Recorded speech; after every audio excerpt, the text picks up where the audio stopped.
ஆரி media நண்பர்களுக்கு வணக்கம். இன்று நாம் பாலகுமாரன் அவர்கள் எழுதிய உடையார் நாவலின் 136ஆம் பகுதியை காண்போம். பாகம் 3, பகுதி 136. மொத்தம் 167 பாறை கற்கள் கொண்டு வரப்பட்டிருக்கின்றன. அதில் நாம் விரும்பியபடி 3 கோல் உயரத்திற்கு 4 பாறைகள் கொண்டு வரப்பட்டிருக்கின்றன. அந்த பாறைகள் வருவதற்குத்தான் 13 நாட்களாகிவிட்டன.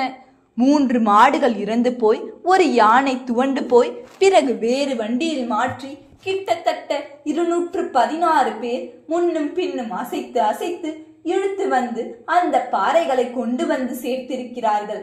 நீங்கள் சொல்லும் அளவை பார்த்தால் இந்த வேலை மிக மிக பிரம்மாண்டமாய் போய்விடுமோ என்ற பயம் இருக்கிறது.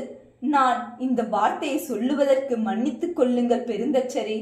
இது முடியாது போகுமோ என்ற கவலையும் இப்போது எனக்கு வந்துவிட்டது. சதாசிவாச்சாரி தனது குடும்பத்தை அழைத்து கொண்டு போவதற்காக வந்திருந்தார். முழங்காலை தடவிக்கொண்டு பெருந்தச்சரோடு பேசினார். இந்த பேச்சு ஓரளவு உண்மை இருக்கிறது. இந்த வேலை குறிப்பாய் உங்கள் வேலை அலுப்பானதுதான். ஆனால் இது முடியா வேலை அல்ல. வெளியே இந்த பக்கம் உள்ள சிற்பிகள் சுறுசுறுப்பாக இருக்கிறார்கள். உங்கள் கற்கள் இங்கு வந்து சேர்ந்தவுடன் எப்படி அதை அடுக்குவது என்று வெகு வேகமாக யோசித்துக் கொண்டிருக்கிறார்கள். ஆனால் இன்று காலை நித்த வினோத பெருந்தச்சன் வேறு ஒரு விஷயத்தை சொன்னான். இப்படி பாறைகளை கொண்டு வந்து அடிமட்டத்திற்காக அவைகளை கிடத்துவதை விட இந்த பாறைகளுக்கு பதிலாய் இங்கேயே கிடக்கின்ற வேறு ஒரு கல்லை பயன்படுத்தலாமே என்று கொண்டு வந்து காட்டினான். பூமியை நோண்டினால் இந்த செம்மண் இறுகி கிடக்கிறது. அது கிட்டத்தட்ட பாறையினுடைய வலியை ஒத்து இருக்கிறது. ஆனால் அது பாறை அல்ல, கல், ஒரு விதமான கல். செம்பூரான் கல் என்று இங்குள்ளவர்கள் சொல்கிறார்கள். இங்கு அஸ்திவாரம் தோண்டப்பட்ட போது சில இடங்களில் வீரர்களுடைய கருவிகளின் முனைகள் உடைந்து சிதறுவதை கண்டேன். இரும்பு உளியை பெயர்க்கும் படியாக அந்த இடம் கடினமாக இருந்தது. அதன் மேலே படர்ந்திருக்கின்ற 2 கை உயரமுள்ள களிமண்ணை அகற்றிவிட்டால் கிடைக்கிறது. அதை உளி போட்டு உடைக்காது மரம் அறுப்பது போல் குணவன் அறுக்க சொன்னான். 2 முழத்திற்கு 2 முழம் என்று ஒரு கணக்கு வைத்து அறுக்க அந்த செம்பூரான் கற்களின் மீது நீங்கள் கொண்டு வந்த பாறைகளை இறக்க சொன்னேன். 6 கரும்பாறைகளை அடுக்கிய பின்னரும் அந்த செம்பூரான் கற்கள் மிக உறுதியாக நிற்கின்றன. அந்த செம்பூரான் கற்களை 2 மதிர் சுவர்களாக அடுக்கி நடுவே இடைவெளி விட்டு அது 2 மதிர் சுவர் பாறைகள் மீது கரும்பாறைகள் வைத்து அதன் மீது மெல்ல யானையை ஏற்றி நிற்க வைத்து ஒரு அளவு நூல் கூட செம்பூரான்கள் கீழிறங்கவில்லை. எனவே சதாசிவசாரி, அடிமட்ட கற்களுக்கு அஸ்திவாரத்திற்கு இனி கரும்பாறை கற்கள் தேவைப்படாது. செம்பூரான் கற்களை நான் 2 மதில் சுவர் மீதும் பாறை பலகைகளை கிடத்தப்படும். அந்த பாறை பலகையின் மீதுதான் விமானம் எடும். ஐயா, நீங்கள் பேசுவது வேடிக்கையாக இருக்கிறது. மறுதளித்து பேசுவதற்கு மன்னித்துக் கொள்ளுங்கள். 6 செம்பூரான் கற்களின் மீது பாறை வைத்து அதன் மீது யானையை வைத்தால் அது மிகப்பெரிய இடமல்ல. நாம் வைக்க போகின்ற விஷயம் 7 பனை உயரம். ஆரம்பத்தில் தாங்கலாம். மழை பெய்து பூமி இலகும் போது விமானம் உள்ளுக்குள்ளே அழுந்தாதா? இல்லை. அழுந்துகின்ற வண்ணமாய் செம்பூரான் கற்களின் மேலே சகல விதமான கணமும் வராது. அந்த கணம் பரவப்படும். நான் சொல்வது உங்களுக்கு புரியவில்லையா? 2 மதில் சுவர்கள், அதாவது 2 முழ பாறையால் 4 செம்பூரான் கற்கள் ஒரு மதில் சுவராக நிற்கும்.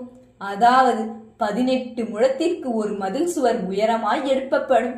நடுவே இடைவெளியின் மீது பாறை பலகைகள் கிடத்தப்படும்.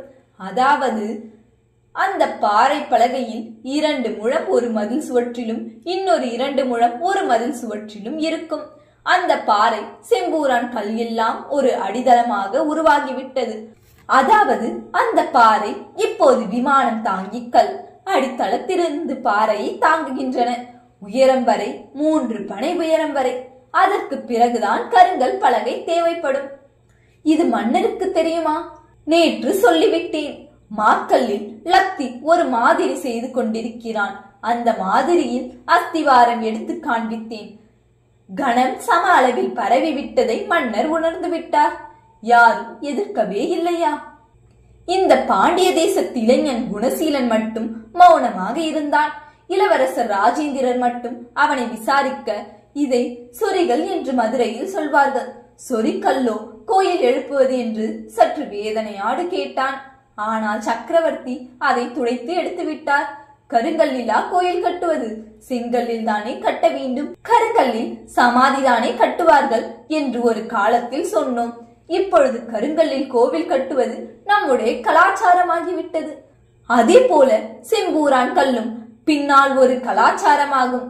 சரியாக இருக்கும் என்று தோன்றினால் கட்டுங்கள் என்று உத்தரவு கொடுத்து விட்டார்.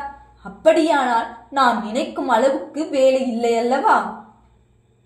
ஆமாம், அதே சமயம் கற்பாறைகளை கொண்டு வந்து குவியுங்கள். அதை பலகை பலகையாக அறுத்து ஓரமாக வைத்து விட்டார். பிறகு அடுக்குகின்ற வேலை எளிது. சரியாக அறுக்க வராத பாறைகள் படுக்கற்களாக தளங்களாக மாறும். தூணுக்கென்று தனியாக பாறைகளை தேர்ந்தெடுத்து வைத்திருக்கிறார்கள். அந்த வேலைகளை சிற்பிகள் செய்ய ஆரம்பித்து விட்டார்கள். எனவே முழு வீச்சில் கோயில் பணி நடந்து கொண்டிருக்கிறது. இழைத்து விட்டீர்கள்? சதாசிவச்சாரி பெருந்தச்சரின் முதுகை தடவியபடி சொன்னார். நானா? நேற்று இரவு கூட என் இரண்டாவது மனைவி குண்டாகி விட்டீர்கள், மூச்சு திணறுகிறது என்று சொன்னாள். சொல்லிவிட்டு வாய் விட்டு பெரிதாக சிரித்தார். அது சரி, ஆனால் முகத்தில் ஒரு வாட்டம் இருக்கிறது. ஒருவேளை அது கவலையாகவும் இருக்கலாம். கவலைதான். கோவில் பணி முடிய வேண்டுமே என்ற கவலை அல்ல சதாசிவம். அதற்கு உன்னை போன்ற சரியான ஆட்கள் எனக்கு எல்லா வேலைகளுக்கும் கிடைத்து விட்டார்கள். மரத்தச்சர்களின் உதவி, கருமார்களின் உதவி அற்புதமாக இருக்கிறது. மற்றவர்களும் அதிகம் பிணக்கு காட்டவில்லை. கணக்கு வழக்குகளில் குளறுபடி நேருமா என்று எனக்கு ஒரு கவலை வந்திருக்கிறது.